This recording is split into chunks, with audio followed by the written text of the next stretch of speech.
Lu Sheng stood alone in the center of the shattered arena, hands casually tucked in his pockets as a faint glow surrounded him. The entire stadium was in an uproar.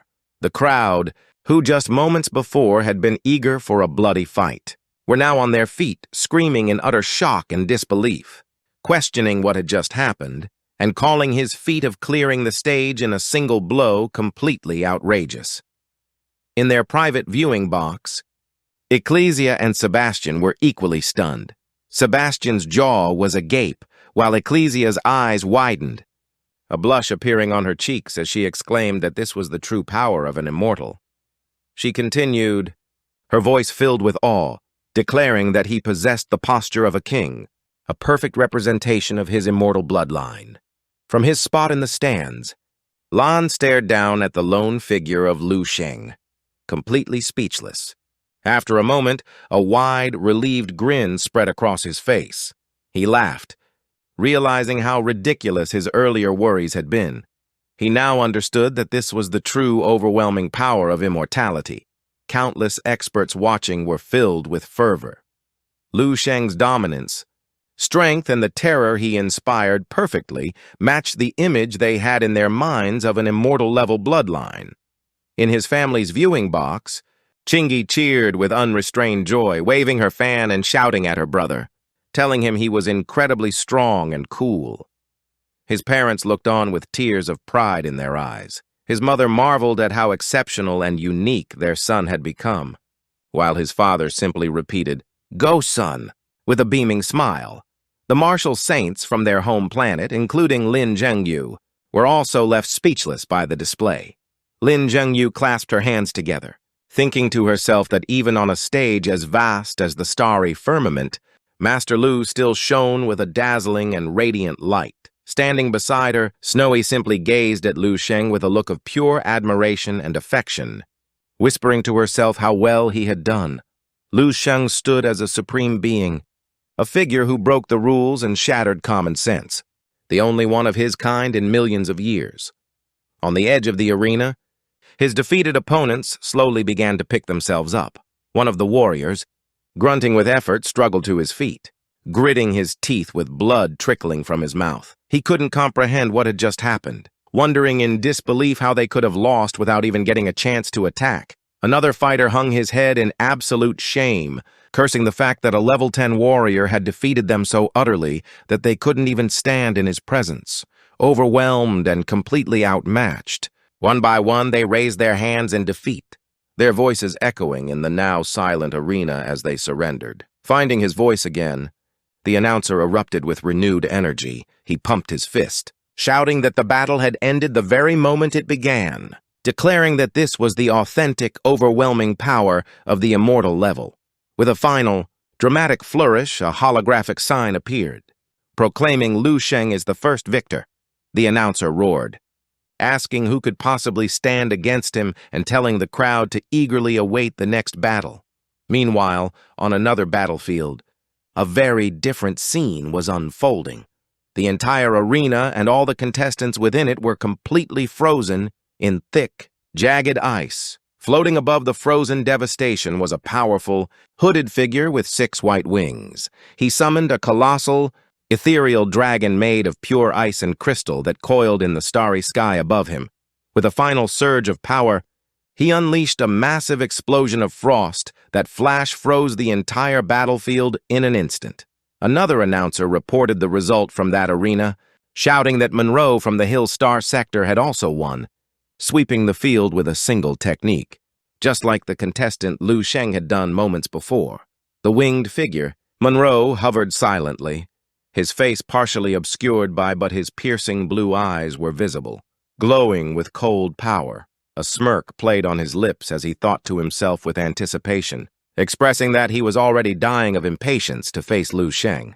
In another of the tournament's matches, a warrior in full armor wreathed in flames, brandished her sword with determination.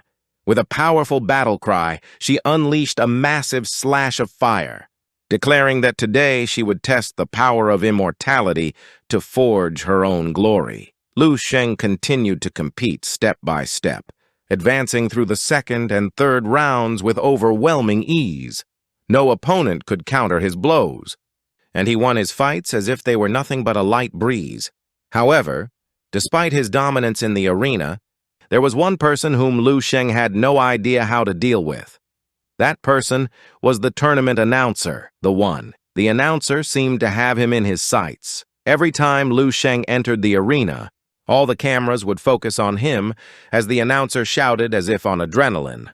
As the announcer celebrated another win for Lu Sheng and asked him to smile, a comically drawn, annoyed Lu Sheng thought to himself that he really wanted to just punch him and get it over with. From the stands, Lan watched the scene with Lu Sheng alone in the arena and the announcer floating above.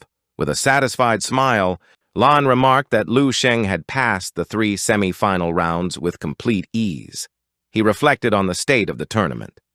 There were just over 40 competitors left, all of them level 11 warriors or higher. Despite being a lower level, Lu Sheng had treated all his opponents as if they didn't exist.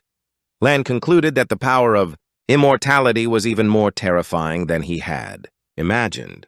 Elsewhere, Sebastian and Ecclesia were also. Observing Ecclesia commented that Lu Sheng had already earned everyone's respect. No one dared to underestimate him, and his probability of winning the championship had now surpassed even that of Monroe, who was originally the top favorite. Sebastian, stroking his beard, thoughtfully added that the one-on-one matches were next, where the contestants would truly face the strongest beings from each star sector.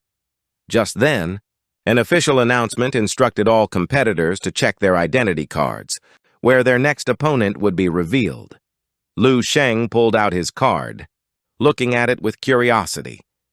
His expression changed to one of surprise when the card displayed the face of his next opponent. It was Bing Long. The tournament announcer, with his usual energy, enthusiastically announced the next match.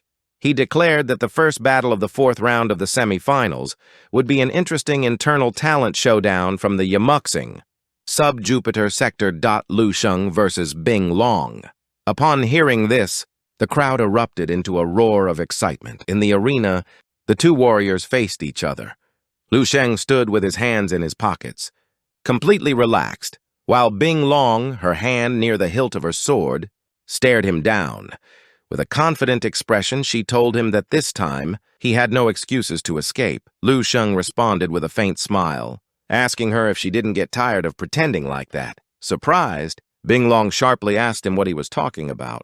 He then explained what he meant, that even though she was clearly scared to death on the inside, she was still pretending she wanted to fight him. He asked if it was really okay for her to deceive herself that way. His words caught her off guard, leaving her visibly flustered for a moment. However, she quickly tried to cover her nervousness with a forced laugh, flatly denying his accusation and asking in disbelief if he really thought she was afraid of him. Her expression twisted into a wild, almost manic grin. She claimed she wasn't afraid of him, but was rather worried that he wouldn't be able to handle a few of her pranks, and would end up being embarrassed in front of his parents and family. Lu Sheng watched Bing Long with complete indifference, as if he were watching a clown with a terrible act. Whether she was truly afraid or not was something that perhaps only Bing Long knew in her heart.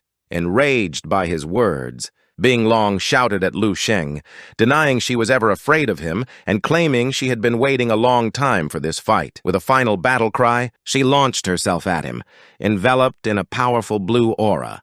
She unleashed her ultimate technique, the dance of illusory swords, summoning dozens of glowing blue energy swords that swirled around her before hurling towards Lu Sheng in a massive barrage. Lu Sheng, however, simply watched the incoming attack with a calm, unimpressed smile, a faint golden aura beginning to glow around him. As the swords reached him, he moved with impossible speed, his golden energy flaring as he effortlessly countered and shattered each blade that came near him. With a simple flick of 2 fingers, he broke apart one of the main energy swords, neutralizing her attack completely. Bing Long could only stare in utter shock and disbelief, unable to comprehend what was happening. In the next instant, Lu Sheng appeared directly in front of her, his fist crackling with concentrated fiery energy. He asked her if she got the idea now. Seeing the overwhelming power gathered in his fist just inches from her face, Bing Long's expression turned to one of pure terror. Before the punch could land, She screamed that she surrendered. Lu Sheng stopped his attack instantly, the immense force of it still visible in the air around them. He then gently placed his hand on her shoulder. Leaning in close, he gave her some advice, telling her that the next time she had to endure such force, she should be careful to control her muscles and heart rate. He then added that for the time she had invited his family to a meal, he was now returning the favor, leaving her completely flustered and confused by his words. The overwhelming experience was too much for her, and she collapsed to her knees, trembling and utterly defeated. Lu Sheng turned and walked away with a serene expression, leaving the defeated Bing Long kneeling on the ground behind him as she muttered his name in awe and disbelief. This video ends. If you guys want to see the next part, then don't forget to subscribe to our channel.